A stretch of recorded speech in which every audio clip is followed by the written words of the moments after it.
ونسلم على رسوله النبي الأمي الكريم رؤوف الرحيم وآله الطيبين والطاهرين وأصحابه المهديين وبارك وسلم تسليما كثيرا كثيرا كثيرا.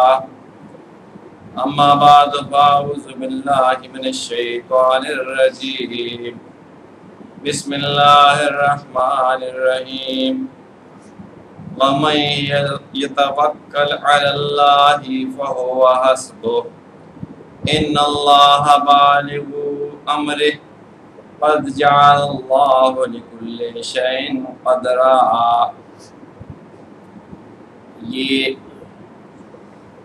سورۃ طلاق ہے، مختصر سورت ہے، 12 آیات اور 2 رکوع ہیں 28ویں پارے میں.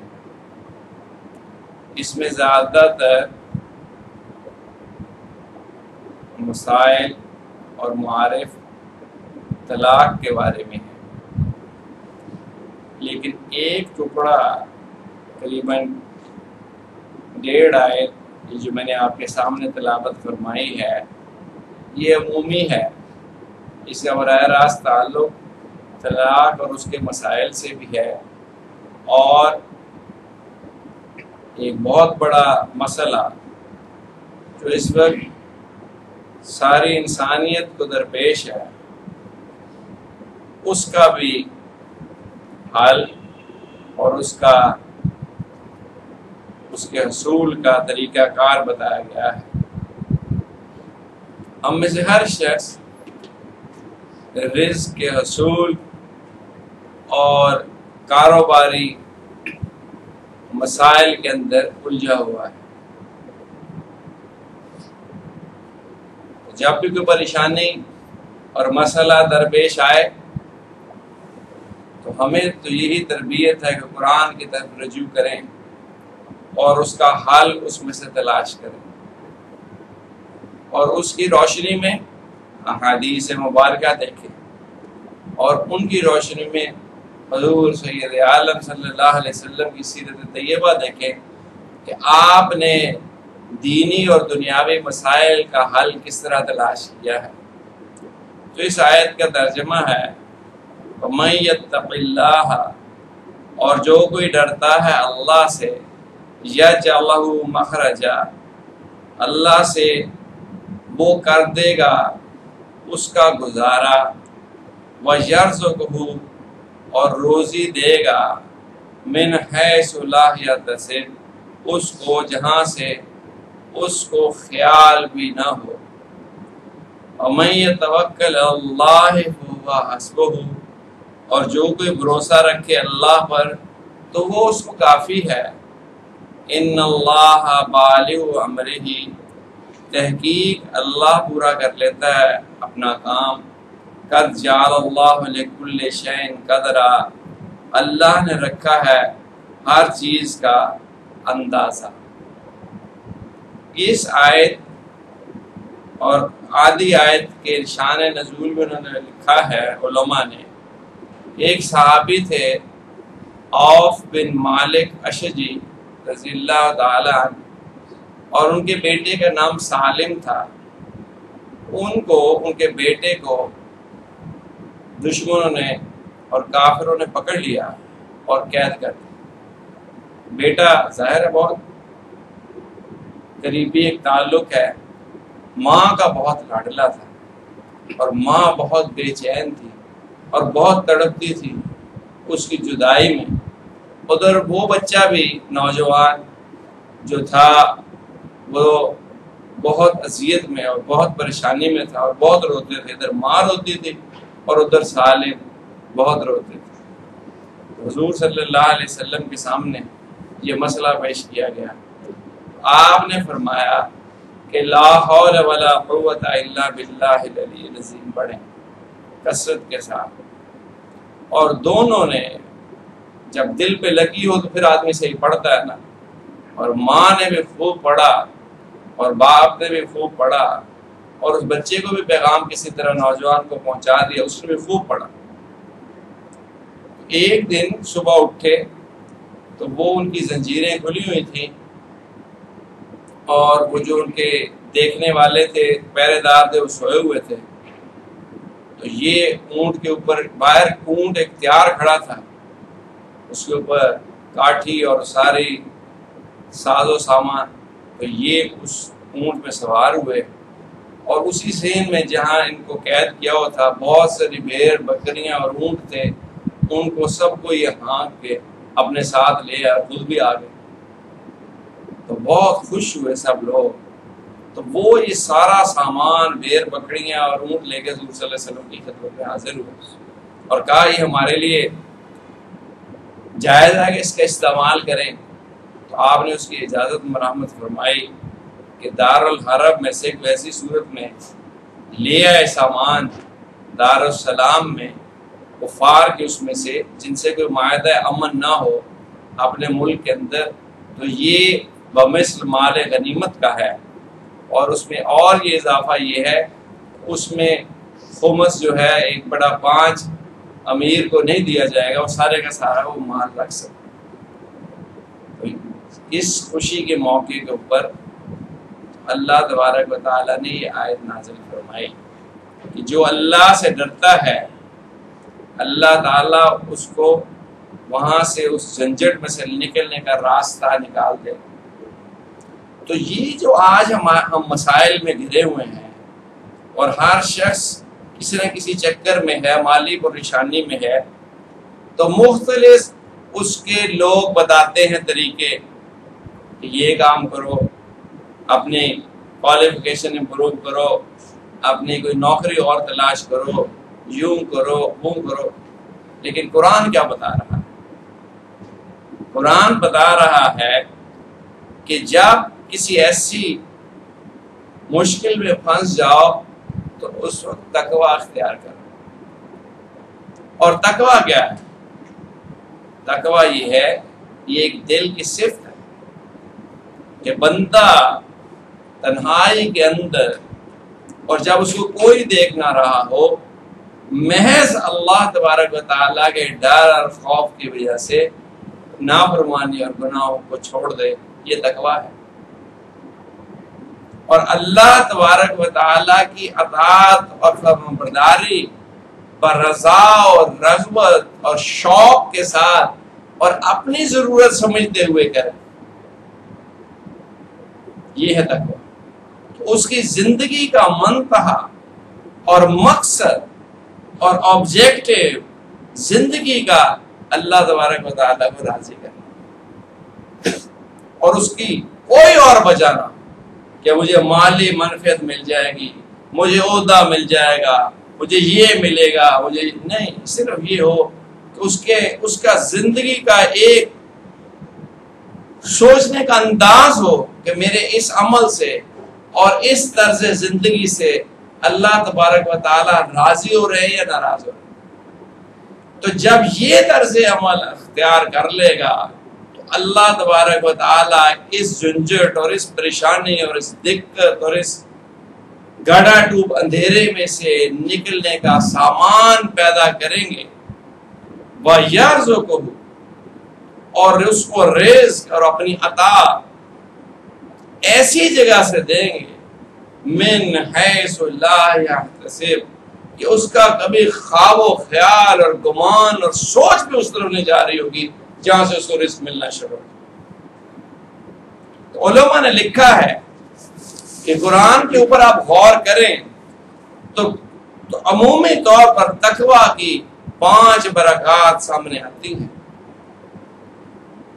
جو تقوی اختیار کرتا ہے، اول اس کو دنیا اور آخرت کے مسائب اور مشکلات سے نجات کا راستہ مل جاتا ہے۔ دنیا اور آخرت کے مسائب، آج جو ہم مسائب میں گھرے ہوئے ہیں اور پریشانیاں اور دقتیں ہیں، اس کا وجہ یہ ہے، صاف ظاہر ہے کہ ہمارا تقوی کما حقہ نہیں ہے۔ جیسے صحابہ کرام رضوان اللہ تعالی علیہم اجمعین نے ایسا تقوی اختیار کیا کہ ساری کائنات کا نظام ان کے اشاروں سے چلتا تھا۔ شکست کے نام سے وہ واقف نہیں تھے. جس طرف گئے اس طرف خیر کثیر پھیلا. حضرت عباس رضی اللہ تعالی عنہ ان کے حضور صلی اللہ علیہ وسلم کے چچا ہیں. ان کے بیٹے چھوٹے سب سے حضرت قسم آف تیمی، ان کی جو قبر عطر ہے وہ سمرقند اور بخارا کے علاقے میں. آپ اندازہ کریں کہاں مکہ مکرمہ اور کہاں ہے. اور اسلام کو یہاں پھیلایا اور لوگوں کے ساتھ مخالفت اور جہاد، اور یہیں مخالفوں نے شہید کر دیا. مزار مبارک وہاں ہے اور بڑے انوارات اور بڑے اثرات ہیں اس میں. جدھر گئے دنیا کے اندر فتح اور کامرانی کے جھنڈے گاڑے، لیکن کوئی چیز، کوئی لالچ، کوئی چیز ان کو اللہ کی فرمان برداری سے روکنے اور ہٹانے والی نہیں تھی. تو جو تقوی اختیار کرے گا تو مصائب اور مشکلات سے نجات کا راستہ اللہ تبارک و تعالی نکال دیں. کیونکہ اللہ کی طاقت کا وجدان اور احساس اور استحضار ہمیں نہیں ہے. تو جو اللہ کو راضی کرنے کی صحیح کر دیتا ہے، اللہ کی مدد اس کے شامل حال ہو جاتی ہے اور بات ہی ختم ہو جاتی. دوسرا یہ ہے کہ رزق کے دروازے کھول دیتے ہیں اور ان طریقوں سے اس کو رزق ملتا ہے جہاں اس کا کبھی دھیان اور گمان اور خواب اور خیال نہیں. رزق ایسے ذرائع سے، ایسے اسباب سے یا بلا اسباب اس طریقے سے ملتا ہے کہ آدمی حیران ہو جاتا. ہمارے شیخ سید مومن شاہ صاحب رحمۃ اللہ تعالی علیہ، اللہ تعالیٰ درجات بلند کرے، جنت میں اعلیٰ جگہ دے، بہت مالی طور پہ کمزور، جسمانی طور پہ بھی نہیں اور خود مجھے سنایا واقعہ کہ ایک دن اشراق کے بعد میں بیٹھا تلاوت کر رہا تھا تو دروازہ کھٹکھٹایا اور ایک بہت اونچا لمبا آدمی، بڑا قوی الجثہ، پشتو بولنے والا، خود بھی پٹھان تھا. اس نے کہا مومن شاہ صاحب سے ملنا ہے. کہ جی میں ہی. تو ایک کپڑا اس نے مجھے دیا، گٹھڑی. میں نے کھولا تو اس میں نوٹ تھے، پیسے تھے بہت زیادہ. تو میں ڈر گیا. میں نے کہا میں تو نہیں پیسے لوگوں سے لیتا. وہ بالکل نہیں لیتے تھے. تعویذ دیتے تھے اس کا بھی پیسے نہیں لیتے تھے. کہتے تھے میں ڈرتا ہوں اللہ سے. تو اس نے کہا، انہوں نے کہا کہ میں تو پیسے نہیں لیتا. تو وہ کھڑا ہو گیا اور کہنے لگا ماروں گا تمہیں. ادھر روتا ہے اور ادھر جب آتا ہے تو انکار کرتا ہے. یہ کیسے ہو سکتا؟ انہوں نے کہا میں تو آپ کو جانتا نہیں تو میں کس طرح کروں. کہتے میں، وہ پٹھان کہنے لگا کہ میں اٹک میں تھا، مجھے حکم ہوا، اب پتہ نہیں کس کا حکم ہوا، ظاہر اللہ ہی کا ہوا ہوگا کہ مومن شاہ کو پیسے پہنچاؤ. میں وہاں سے ٹرین میں جا رہا، لاہور ریلوے اسٹیشن پہ آ گئے. کوئی پتہ نہیں کہ مومن شاہ کہاں رہتے ہیں، کون ہے، کیا. مومن شاہ کو پیسے پہنچاؤ، تعمیل حکم میں وہ چل پڑے.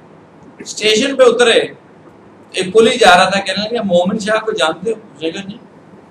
اچھا، کسی اور سے پوچھا. پھر پوچھا تو وہ جو کلی تھا وہ کہنے لگا بابا پٹھان ہے، کسی پٹھان کو بلاؤ. اردو بھی نہیں آتی تھی. ایک پٹھان سے پوچھا کہ مومن شاہ کو جانتے؟ اس نے کہا میں تو نہیں جانتا، ایک رکشہ چلاتا ہے پٹھان، شاید وہ جانتا ہو. اس کے پاس لے آیا. اس نے کہا مومن شاہ کو جانتے ہو؟ کہا ہاں میں تو ان سے بیعت ہوں.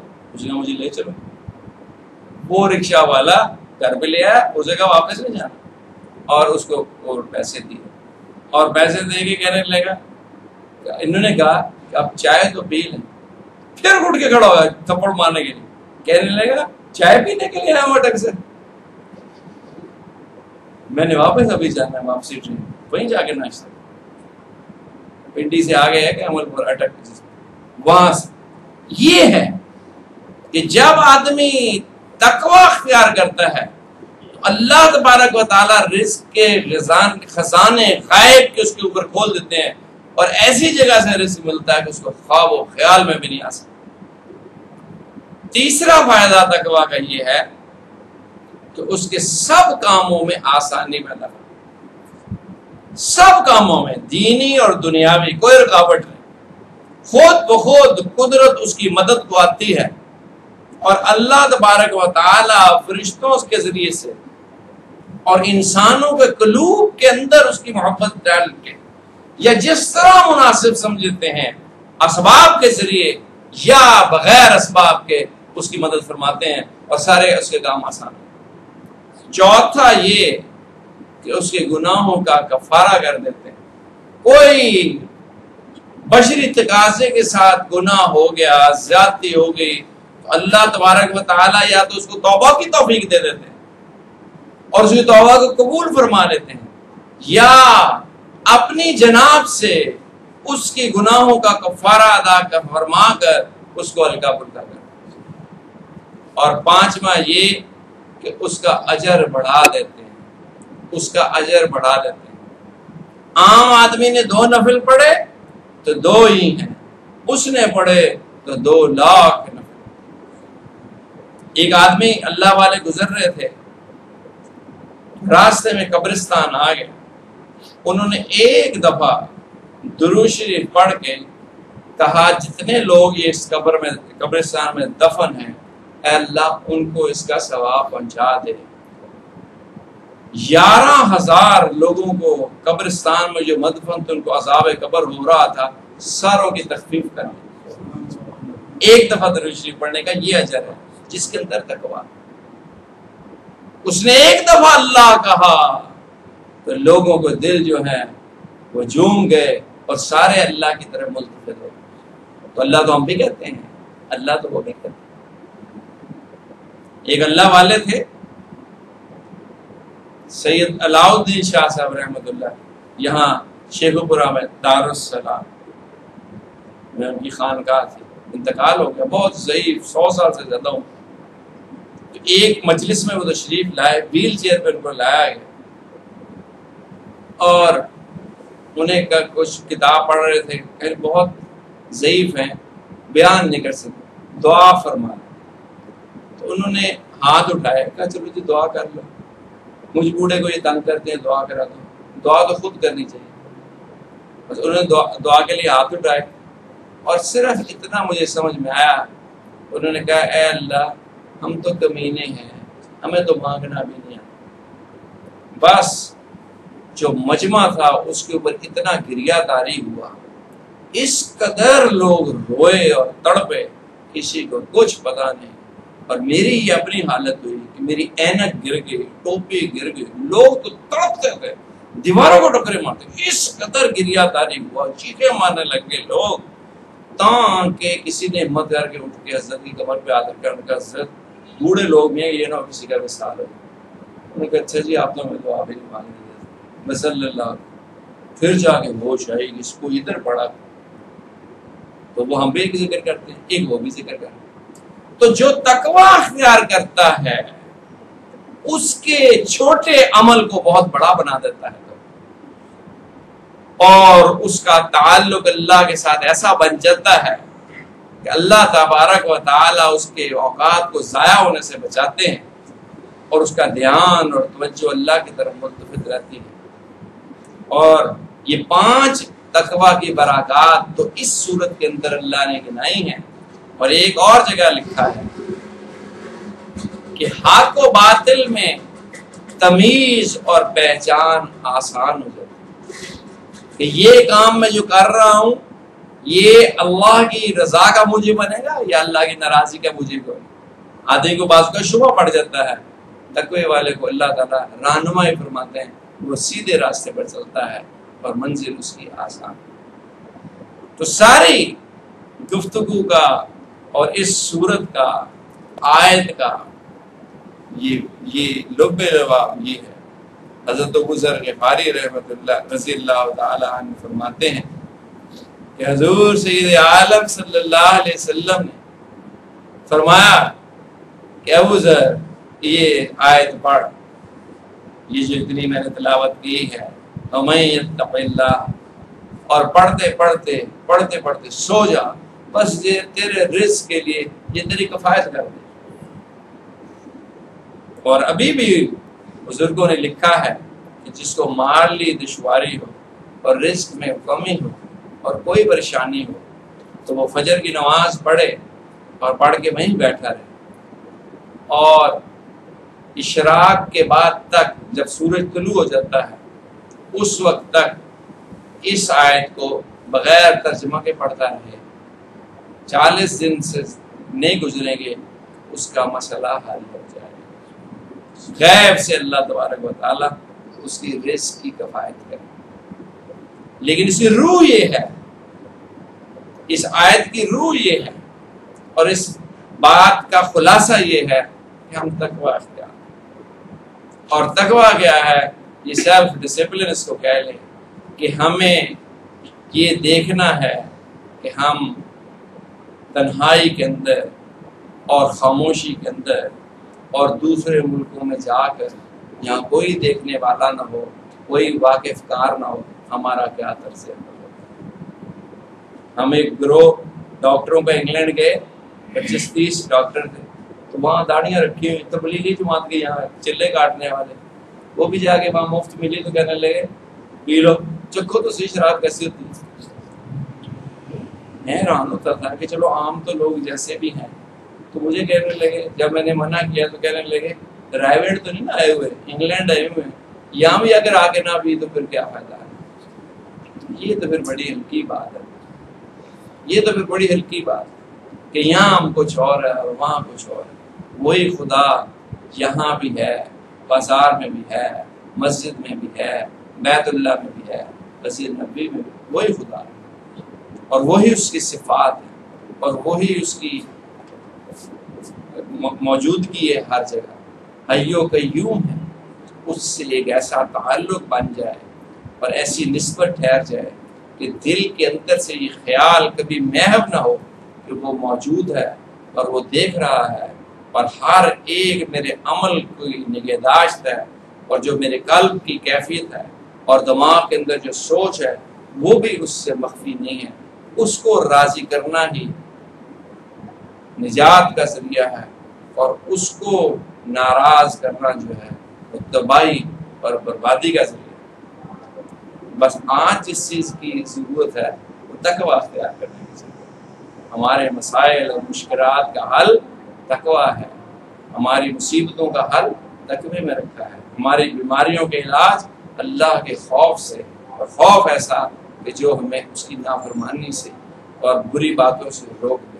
اللہ تبارک و تعالی ہمیں سمجھ نصیب فرمائے، اور یہ تقوی جو ہے یہ بھی سیکھنے کی چیز ہے۔ اگر خود بخود آنا ہوتا تو اب تک آ چکا ہو۔ تو تقوی کس طرح آئے گا؟ پہلے اللہ کی پہچان ہوگی اور پھر اس کا خوف آئے گا۔ جب ہمیں اللہ کی پہچان نہیں ہے اس لیے سے ڈرتے ہیں۔ علمی طور پہ ہم کہتے ہیں کہ وہ حاضر و ناظر ہے، مالک الملک ہے، زندگی اور موت اس کے ہاتھ میں ہے، رزق اس کے ہاتھ میں، لیکن اس کا وجدان اور اس کا یقین دل کی اتھاہ گہرائیوں کے اندر اترا ہوا نہیں ہے۔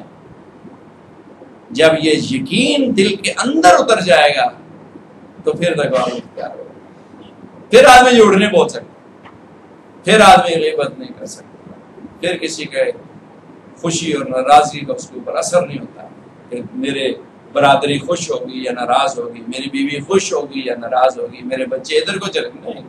پھر اس کا فور موسٹ زندگی کا جو ہے مطمع نظر وہ اللہ کو راضی کرے۔ تو یہ جو ذکر ہے اور یہ ذکر کے مجالس ہے اور اہل اللہ سے جو تعلق ہے، اس کا منشا اور مقصد نمبر 1 یہ ہے کہ اللہ کی پہچان ہمارے دلوں کے اندر آن موجود ہو، بمثل صحابہ کرام رضوان اللہ تعالی علیہم اجمعین، جیسے ان کو تھی۔ معیار وہ ہیں اور سفر ہم نے ان کی طرف کرنا ہے، اب منزل ہماری وہ ہیں، ہم سارے اس راستے کے سالک ہیں، اس راستے پہ چل رہے ہیں۔ جب اللہ کی پہچان ہو جائے گی تو پھر ساری دنیا کو ناراض کرنا آسان ہوگا، اللہ کو ناراض کرنا مشکل ہوگا۔ آج ہم ساری دنیا کو راضی کرنے کی کوشش کر رہے ہیں، اور اللہ کی ناراضگی کا ہمیں کوئی پرواہ نہیں ہے کہ اگر اللہ ناراض ہو گیا تو کتنا بڑا نقصان. ایک نماز جو چھوٹ گئی تو اس سے کیا نقصان ہو جائے گا، یہ ہمیں استحضار نہیں ہے، یقین نہیں ہے، وجدان نہیں ہے. باقی دفتر چھوٹ گیا تو پتا ہے کہ یہ ہو جائے گا، تنخواہ کٹ جائے گی، نوکری چلی جائے گی، مالی تنگی آ جائے گی، بیوی ناراض ہو گئی تو یوں ہو جائے گا، سسرال والے ناراض ہو گئے، دوست احباب ناراض ہو گئے. اس سب چیز کی فکر ہے، نہیں فکر کہ اللہ ناراض ہو جائے گا. تو یہ ذکر کا مقصد اللہ کی پہچان کو پیدا کرنا، اور اللہ کی جب پہچان آئے گی تو تقویٰ خود بخود آ جائے گا، اور جب تقویٰ آ جائے گا تو یہ سارے جو بند راستے ہیں یہ کھلیں گے، اور اللہ تبارک و تعالی اس انداز میں رزق دے گے کہ آدمی خود حیران اور ششدر رہ جائے گا کس طرح اللہ تبارک و تعالی کرا. وآخر دعوانا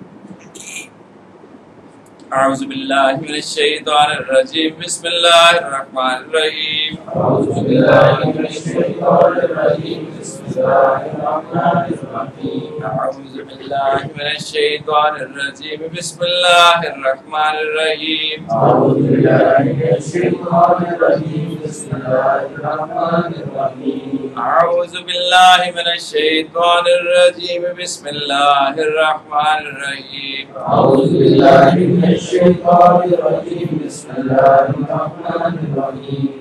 لا الہ الا اللہ محمد رسول اللہ. لا الہ الا اللہ محمد رسول اللہ. لا الہ الا اللہ محمد رسول اللہ.